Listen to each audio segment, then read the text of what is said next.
Guys, it's Warren here again with Copeland Small Engine Repair. Welcome back to my channel. Today we're talking about heat guns. The first heat gun I bought was like 15 years ago, and it lasted about 10 years before it died. And I got it at Harbor Freight for $15, and the thing worked great, but after about 10 years it finally died. So then I went and bought another cheap heat gun from Harbor Freight for like 10 bucks. It lasted like a year and fell apart. Then I bought somebody gave me one. I forget what brand it was, but it finally died a year ago. I went and got a Drill Master from Harbor Freight, and man, you talk about just the cord broke on it. I dropped it once and it shattered. I mean, it was horrible. And I used one so much, I finally decided, you know what, just rip the Band-Aid off, go buy a nice quality heat gun and be done with it, because you use a thing almost every day. So I went to Harbor Freight and I got the Hercules brand. Now, I recommend, I'm slowly moving into the battery-powered tool world, but for heat guns and handheld grinders, I recommend corded tools because they take up a lot of power. I know some people have battery-powered heat guns and battery-powered handheld grinders, and they love them. They think they're fine. But for me, for those two tools, I'm going to stick with corded. And I went and got the Hercules. The Hercules is like the top of the line you can get from Harbor Freight. And I'm not saying, go buy Hercules. I'm not a fanboy of Harbor Freight. Go get one.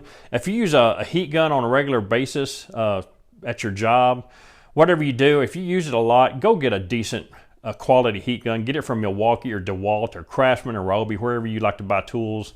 I like the ones from Harbor Freight. They're just a little bit more affordable. They're getting expensive though, but the quality is right up there with the rest of them. If you don't think so, you can watch Project Farm and watch them test all this stuff together. You can watch the Torque Test channel and see some tests between all the different brands. But I'm making this video because I was looking at this heat gun and I couldn't find anything online that showed you how it worked. I mean, they spend 10 minutes showing you the unboxing, which I think is ridiculous. I don't want to watch you take something out of the box for 10 minutes. I don't know what's up with that.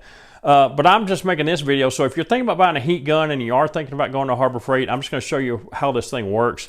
First of all, this thing is 1,700 watts. It gets insanely hot if you want it to. But what I like about it, it's infinitely adjustable.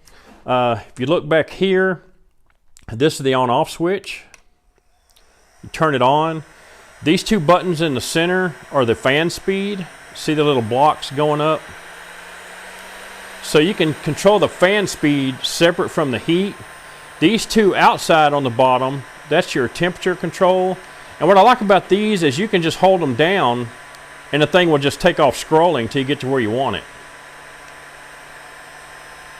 This other button over here, this is the cool down button. If you push this button, the gun will go down to 120 degrees and the fan speed will speed up, and it's just to cool the gun down quickly without turning it off. It will cool the gun down so you can start at wherever you want to start at again. So I can push that. It goes down to 120 degrees and the fan speed speeds up to cool the gun down. So if you want to start over at a cooler setting, you can cool it down real quick. And when you turn it off, it stops the heat. It turns the heat off, but it keeps the fan going at full speed, so it cools the whole gun down when you turn it off. It kind of cools itself off a little bit when you turn it off. But that's why I'm making this video. This is on and off. These two are the fan speed. These are the temperature settings, and this is the cool down, which just makes it go down 120 degrees, and the fan speed ups to cool it down to a point where you can go back up to whatever temperature you want. And when you turn it off, it will stop the heat and run 4 or 5 seconds longer to kind of cool the whole gun down a little bit. And another reason, one of the biggest reasons I bought this gun, it comes with this. This little piece right here, you can shove on the end of this thing, and it funnels the heat down into a point. And when you're trying to get a jet out of an old rotted carburetor, and that jet is stuck in there because the gas has gotten old, it's caramelized, it's like tar glue, you can take this and put it right there.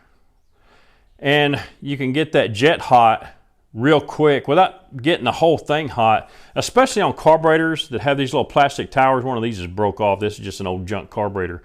But these parts right here in a lot of Honda carburetors are plastic. So when you're trying to use a heat gun, I don't want to burn my hand trying to get this thing back off of here. But when you're trying to use a heat gun, say you're using a heat gun and you're trying to heat the stem up to get the jet out of there, you're a lot more likely to get this too hot. And you can get this too hot and it will leak out around the bottom of it, around the bottom edge of it where it's in that hole, because I've had that happen before. So when you're trying to heat the stem up, you know, you try to keep it pointed just at the tip and get it hot. But with this one, now I'm sure other heat guns come with this tip. I'm not saying you got to buy Hercules because this is the only one that comes with this.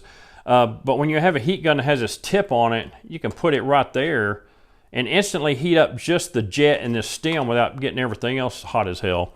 So that's another nice feature with this thing. It comes with a couple of other little attachments for heating up pipe and things. I threw those right in the trash. I'll never need them.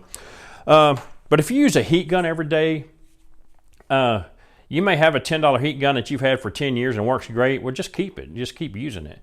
But if you keep having trouble with the cheap ones like I did recently, go get you a nice, now this thing was $55, I think, $58. I think sometimes they're on sale a little bit cheaper with a coupon. But Project Farm did a test of pretty much every top brand of heat gun on the planet. And this one, there's a Craftsman brand and the Makita were the top three. And the Makita was $160. So take it off the list. And you got this one, and there's a Craftsman one that are the two top heat guns. So that's not bad, you know, for a Harbor Freight. But we'll see how time will tell on its longevity.